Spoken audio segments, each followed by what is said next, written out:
The study of Prince Moshe, Prince Moses, going out and seeing the Hebrews at work becomes an opportunity to teach about empathy. And here's how we do it. The verse says, "It was in those days Moses was promoted. He went out to his brothers. He saw in their suffering. He saw an Egyptian man hitting a Hebrew man from his brothers."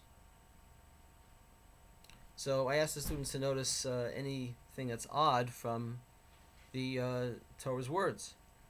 So the first thing they'll probably notice is that the expression "he saw in their suffering," or in Hebrew "vayar b'sivlotam," is odd. It could say he saw their suffering, or "vayar et sivlotam."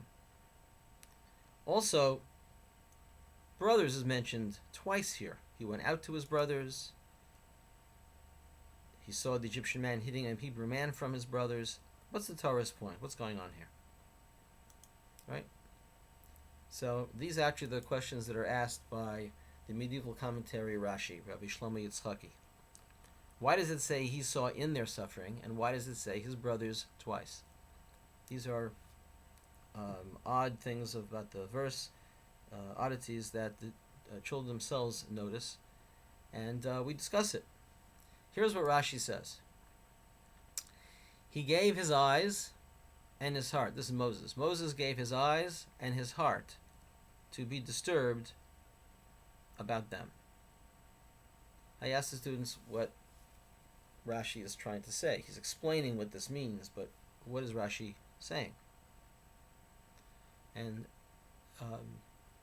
either they come up with it or I guide them to it, that Rashi's point is that empathy doesn't come automatically. One has to train oneself. One has to will oneself to feel empathy.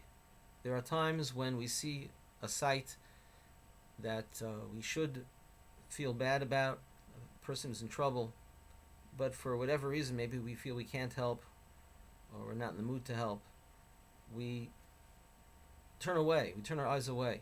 We don't allow our heart to feel sorry. Moses, probably in this problem as a prince of Egypt, he had seen the Hebrews at slavery many times. But something was different about this day. Here he decided, he willed himself to look and not turn away.